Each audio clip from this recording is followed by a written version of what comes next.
kwethu sodwa phaya site 13 athi kayikhupha indodana ngawushumayela athi bhuti sokulandela akuhle kwami lecabini akuhlazeka ngoba family yalapha amantakwenda ngokadela oletha ngamantakwenda ngokadela akuhlanga ngehlanga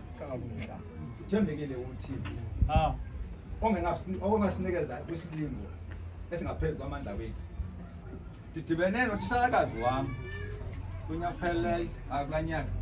wokuthuba sinethe kufanga sekhaya wentshila ngo-79 into endikhumbuze yena besengisazani kahle into emane ayithetha sasifunda ikhathi zenu esikolweni ivangeli isafaka ngempumlo inyanzeliso ivangeli ifakwa ngempumlo ngalo wasifunde i-RI wena into kayiqala ngiyayifunda ikhathi zenu ngiyayifunda ngemibuzo ayifundwa ngobuyifunda bani uthixo ngumdali wezulu nehlabathi angenzani uthixo impendulo uthixo angenza nayiphini into makadela nami mantakwenda bazawuhlala phansi bawuvayise thembekile uthixo benza ngibasele ibali khalide libali kodwa le ncwadi yokumkani besibini chapter 3 ivesi ngu-18 phaya ukuxabana unyana kaHapi nokumkani umesha wamaMowabi balwa ngoba kwakwi-service level agreement phakathi kwaHapi nomesha isaphila uHapi yena le nto ayithi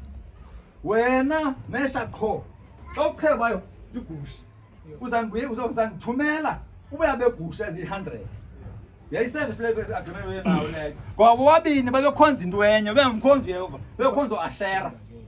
khumbula uHapi ngulo wayetshathe noIzebheli into ongayehova ukhonza u-Ashera bengazi ngoyehova kodwa uthe yena uYehoramu awubekaba nguye esehlalweni sikayise wayeka loo nto akayithanda umesha loo nto leyo kodwa kanzakuhlala phansi ndiyeke mbali uthi umbhali bagqiba ukuba mabayihlasele uMowabi wathatha uYehoshafati lo wayethathwe nguyise ngoba uyoshlathela iRamothi yaseGiliyadi wathi masiye siyohlasela amaMowabi bajoyina kukumkani wakwa-Edomu babuzana endleleni sawuphuma ngephi indlela wasawuphuma ngendlela unqumla kwa-Edomu xa basiya kwa-Edomu for 7 days akho manzi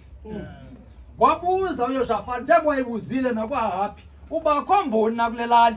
wathi khona imbo bayefika nguya Elisha wakudala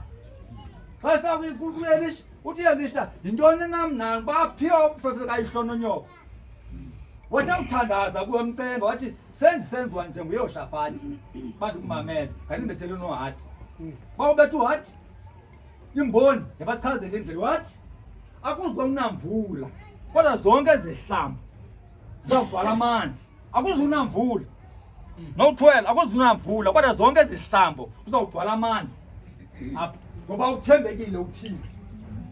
ongena unyekela banilingwe ngesilingo esingaphezu kwamandla wethu uthi umbhali latshona ilanga ekuseni uthe uthixo kabayalelayo uYelisha wathi iJoni neJoni lakwa-Israyeli zelimbumngxuma zagwalela ecaleni kwawo ekula amanzi xa ikhupha ilanga ekuseni lavula wajika amanzi